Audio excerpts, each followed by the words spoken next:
As fun as investing into individual stocks can be, building a portfolio of really solid dividend ETFs is not only an excellent choice, but can actually lead you to higher gains in the long term than a portfolio of individual stocks. So today we're going to go over 4 different dividend ETFs that you could potentially add to your own portfolio if you haven't already.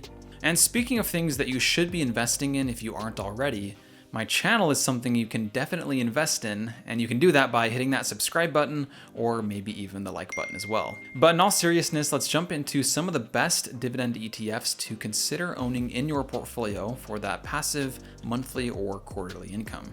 The first one is actually pretty unique and one that you might not have heard of before, but in my opinion is really underrated at the moment. It's called the Global X Uranium ETF, or URA. This is an ETF that tracks the top uranium energy companies that focus on green energy through nuclear power. It's currently paying a 6% dividend with just under $3 billion in total assets under management.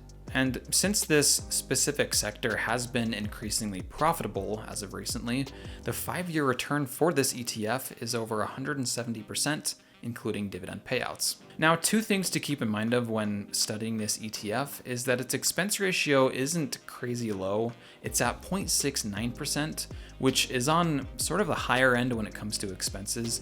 This means you'll be paying about $70 per year for every $10,000 you invest. And then another thing to keep in mind of is the dividend frequency for this ETF is semi-annually, which is not very common among dividend ETFs. Typically, they pay dividends every quarter or every month. So with URA, the dividends per share will be higher, but you're only getting paid twice per year.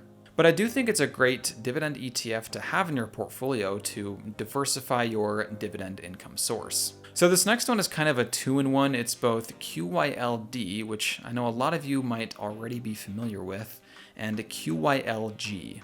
These are both covered call ETFs that generate income by writing covered call options, then collecting the premiums and paying out those premiums in the form of dividends, which is why the dividend yields for both these ETFs tend to be a little bit higher. The biggest difference between the two is that QYLG only writes covered call options on 50% of its holdings rather than 100%, which allows it to have higher growth year over year while still paying a pretty nice monthly dividend. And this is also why it's called the NASDAQ 100 Covered Call and Growth ETF. It's essentially a mix between the two. So going back to QYLD, it has a current dividend yield of just under 12%, with $8 billion in assets under management. And with its strategy being 100% in covered call options, the growth is a lot more limited, but its 1-year total return is still a really impressive 24%.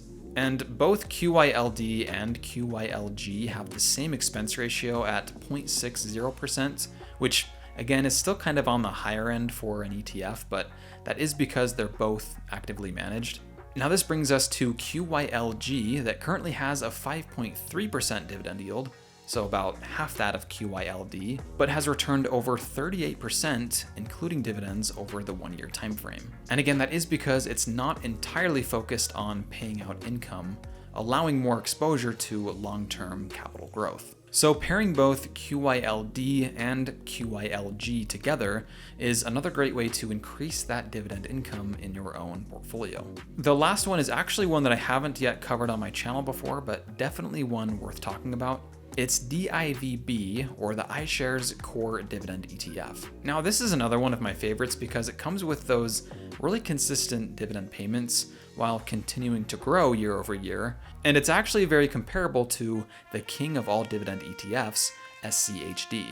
I don't actually think it's the king of all dividend ETFs, but I do know a lot of people think it is. DIVB right now has a 3% dividend yield and a fairly low AUM of about $300 million, but in my opinion, that will definitely grow into the billions in the near future.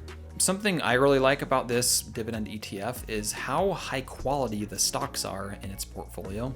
It has over 400 different holdings with dividend paying tech stocks like Broadcom, Cisco, and IBM in its top 10. And with it being a dividend growth ETF with slightly more exposure to tech, it has a total 5-year return of about 82%, beating out SCHD by nearly 4 percentage points. But with that being said, I do think DIVB would actually be a perfect partner for SCHD, since they have similar returns but don't have too much of an overlap when it comes to their holdings. Another thing worth mentioning too is its very low expense ratio of 0.05%, which is a lot lower of an expense ratio than the other funds that we just talked about, saving you a little bit more on those fees. So these are just a few different dividend ETFs that I think are extremely powerful and would be a great addition to your own dividend portfolio. As always, guys, thanks for watching, and I'll see you next time.